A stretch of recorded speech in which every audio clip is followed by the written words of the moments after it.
be disapproved of. Nobody glories when they're ripped to shreds, even with illegitimate criticism, let alone legitimate. So we're like this.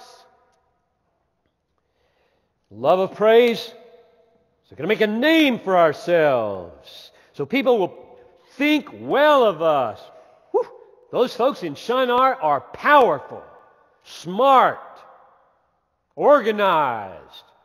They know how to make the brick that really lasts. And the other sin is the love of security. Build a city.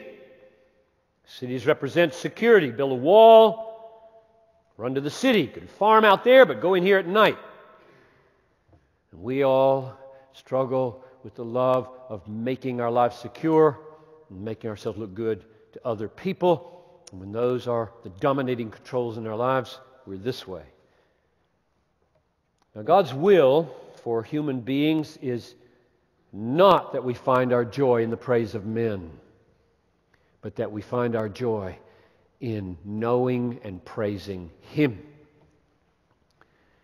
And God's will is not that we find our security in the things we can build, places we can go, locks we can put on our door, alarms we can put on our car. That's not where to find our security. We're to find our security in Him and in glad obedience to Him. So, here's this spectacular sin of man. Even after the flood, thunderclap of warning, don't sin like the world was sinning. Wipe out the world, leave 8 behind. And a few years later, we're no better than when we started. That's the point of the Old Testament. That's the point of these stories. Judgment, mercy, judgment, mercy, judgment, mercy. And we never improve. Never do we improve apart from redeeming grace. That's the point of the Bible, and especially the Old Testament. We know better. We're still Adam's children. The human condition is just like it was with Adam and Eve. We're going to decide for ourselves. We're not going to spread. That's risky. Spread, you might thin out. Go to Afghanistan, for goodness sakes.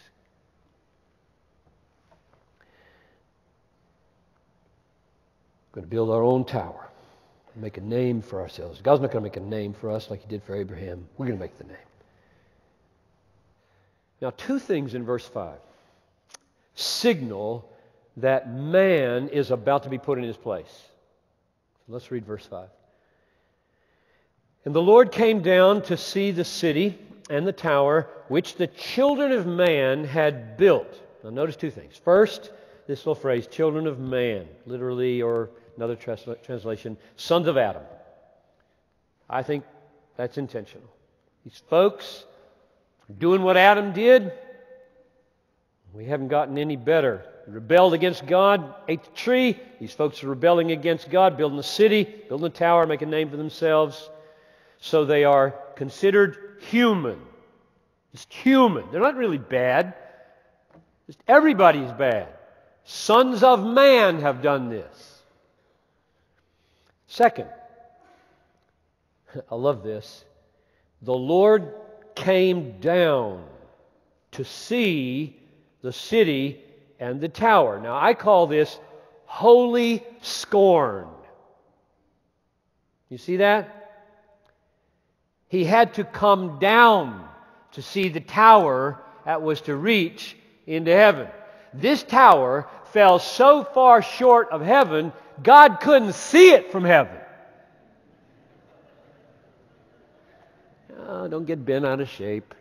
God sees everything, knows everything. But when you want to deal with something ludicrous, sometimes you use irony. And you say, God couldn't even see it from heaven. He had to get on a cloud and come down. Oh, there it is. Look at that. Isn't that funny? I really do believe this is inspired, holy scorn of human pride. Going to build a tower that reaches into heaven. So we have a signal in verse 5.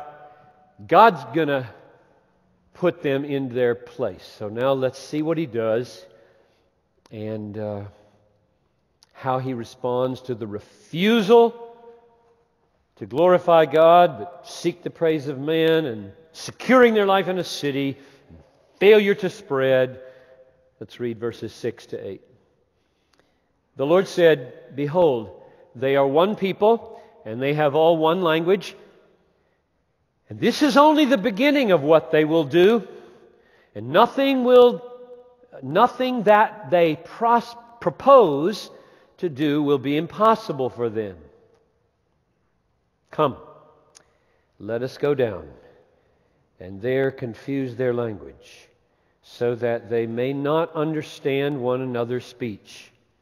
So God dispersed them from there over the face of the whole earth, just like we read in chapter 10. And they left off building the city.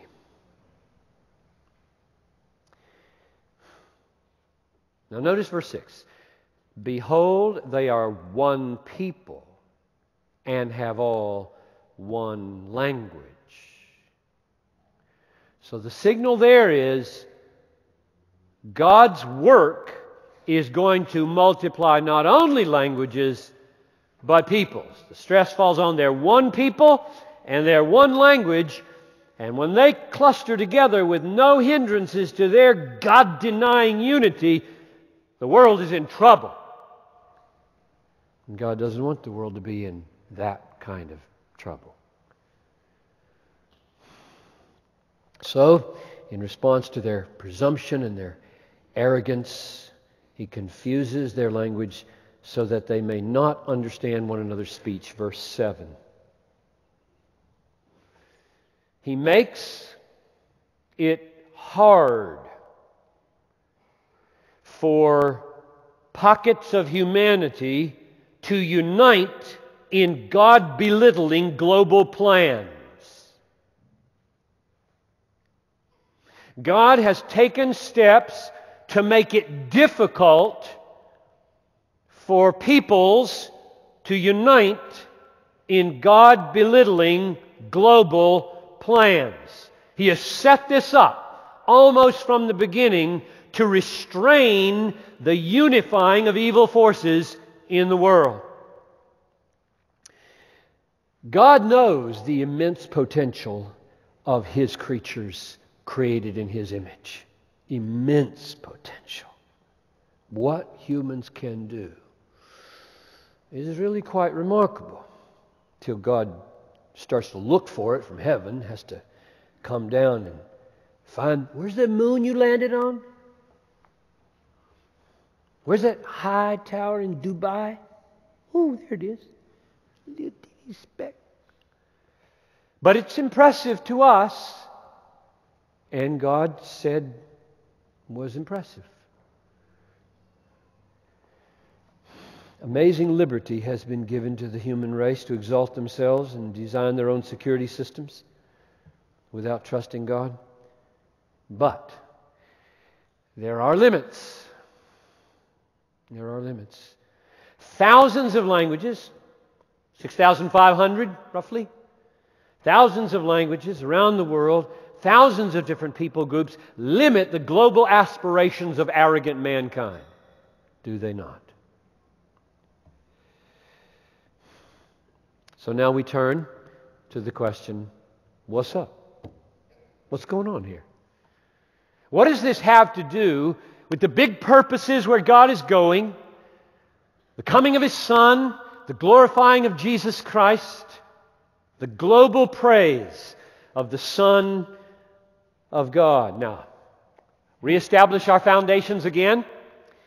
When God permits a thing, He permits it for a reason. I've said it, I think, every sermon in this series. When God permits a thing, He permits it for a reason, which means it's part of a